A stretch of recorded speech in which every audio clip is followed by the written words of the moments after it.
God finished his work, which seems to be a bit of a puzzle. He finished his work? Wasn't his work done on the 6th day?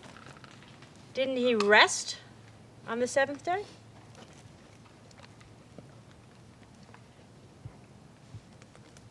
Heschel says, we would surely expect the Bible to tell us that on the 6th day, God finished his work. Obviously, the ancient rabbis concluded there was an act of creation on the 7th day. Just as heaven and earth were created in 6 days, Minucha, which means rest, was created on the Sabbath. After the 6 days of creation, what did the universe still lack? Minucha. Came the Sabbath, came Minucha, and the universe was complete.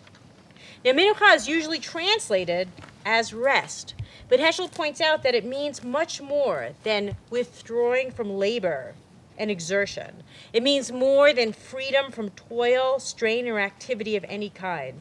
Minucha is not a negative concept, but something real and intrinsically positive. This must have been the view of the ancient rabbis if they believed that it took a special act of creation to bring it into being, that the universe would be incomplete without it. What was created on the 7th day?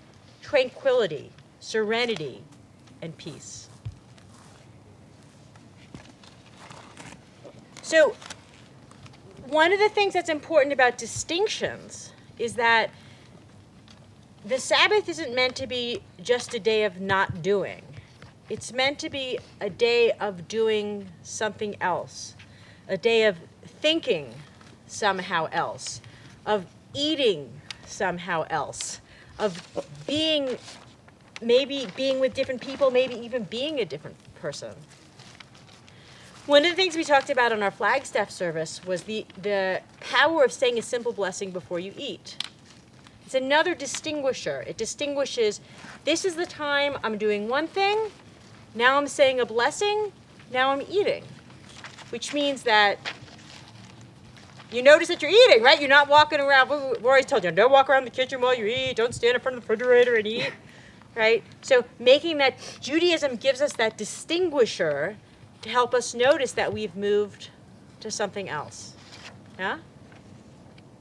So with that said, and with the thoughts that you've shared about distinctions that you make in your life, and the conversations we've had about how distinctions can make our lives more meaningful, can anyone think of something that you might do on Shabbat that would be meaningful to you and would distinguish it from the rest of your week? Set my alarm clock. Not set your alarm clock. That's a nice one. Fabulous. So here's something that we might not think of as a Jewish act, but it can become a Jewish act. That's called making Judaism relevant, right? We take the intention of Judaism and we layer it onto an action that's a smart action. That's a smart thing to do for yourself, right? What else? Let's try some more. I know it's contrary to like using technology. It's okay. That's okay. Calling your parents or your grandparents on Shabbat. It's a great one. Mm-hmm. It's fabulous. Again, it doesn't have to be Shomer Shabbos. It doesn't have to be the traditional way of doing it. It's our way of doing it. And that's how we make Judaism meaningful. We take the intention. The intention is to make it a day where you have some time to reach out and connect with your family. If the way you can connect with your family is by phone, seems to me that's a fabulous thing to do on Shabbat. I used to call my grandmother every single Shabbos. And I still have her phone number. She passed away the day before our daughter was born. I still keep her phone number in the same place. You know, it's important. It's an important time to reach out to people. What else? Noah. Going on an Adventure Rabbi hike. Lovely. Yeah, right. No, that hike. Sorry, go ahead. Well, it's an active stance of being in nature in an intentional way, in a Jewish way, to layer on to an act that we do otherwise, but differently, right. As well as to connect with a community that comes and is intentionally present, intentionally here. Yeah. Yeah. I mean, you could just go hiking with a group of Jewish people, but this is something different because we're talking and thinking about being Jewish, which makes it a little different.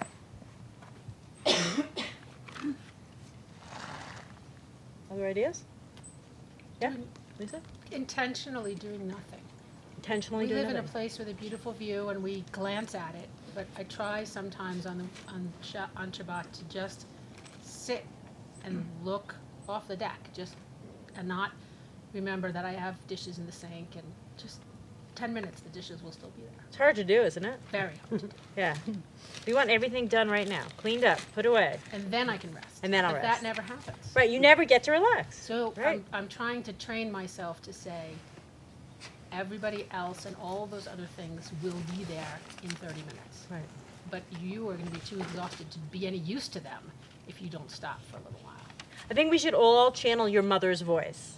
If it's really important, they'll call back. Jane. Oh, were you just smiling? On Rosh Hashanah, we have a whole host of great programs that we run in the afternoon. Mark has taught mountain biking in the past, and Noah has taught a Judaism and science course.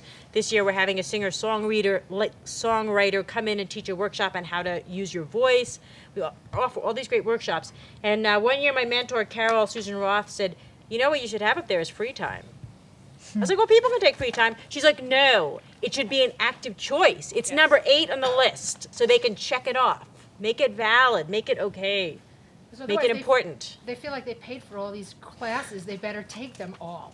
And they really should. If it's important, it'll be there next year. Right? I'll teach that same thing again next year. Any other ones? Well, that's a great list. And I really want to encourage you to think about that, because Judaism only stays meaningful in our lives if we make it part of our lives and if we make it up to date.